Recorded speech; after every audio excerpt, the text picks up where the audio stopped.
بسم اللہ الرحمن الرحیم۔ السلام علیکم دوستوں، آپ کو بڑی خبر سے آگاہ کرتے چلیں کہ پاکستان کے لیگ اسپن بولر ابرار احمد نے اپنے ڈیبیو میچ میں پاکستان کرکٹ کی تاریخ کا 70 سالہ پرانا ریکارڈ توڑ ڈالا۔ ابرار احمد پاکستان کے پہلے لیگ اسپن بولر بن گئے۔ آخرکار ابرار احمد نے کون سا 70 سالہ پرانا ریکارڈ اپنے نام کر لیا، ہم آپ کو مکمل ڈیٹیل سے آگاہ کریں گے، لیکن مزید آگے بڑھنے سے پہلے جلدی سے چینل کو لائک کریں، سبسکرائب کریں اور ساتھ میں لگی بیل آئیکن کو ضرور دبا دیں۔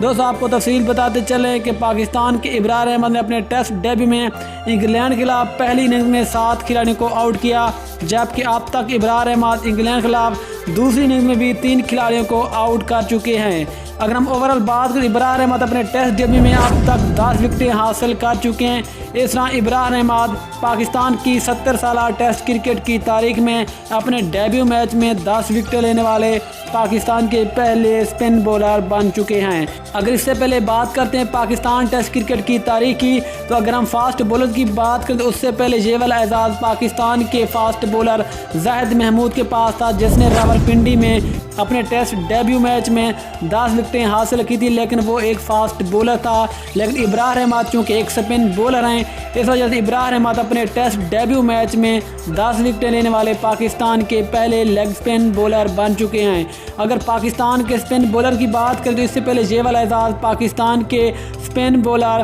عبدالرحمان کے پاس تھا، جس نے اپنے ٹیسٹ ڈیبیو میں 8 وکٹیں حاصل کی تھی۔ اس طرح ابرار احمد نے ٹیسٹ کرکٹ کی تاریخ کو ہلا کر رکھ دیا ہے اور انگلینڈ کے بلے بازوں کو تہس نہس کر کے رکھ دیا ہے، اور اپنے ٹیسٹ ڈیبیو میں اب تک 10 وکٹیں لے کر ایک بڑا عالمی اعزاز اپنے نام کر چکے ہیں۔ یاد رہے کہ ابرار احمد اس سے پہلے پشاور زلمی کی طرف سے کھیل چکے تھے، لیکن اب ابرار احمد نے انگلینڈ میں اپنا ٹیسٹ ڈیبیو کیا اور اپنے ٹیسٹ ڈیبیو میچ میں ایک ایسا اعزاز حاصل کر لیا جو کہ آج تک پاکستان کی 70 سالہ کرکٹ کی تاریخ میں کوئی بھی بڑے سے بڑا بولر حاصل نہ کر سکا۔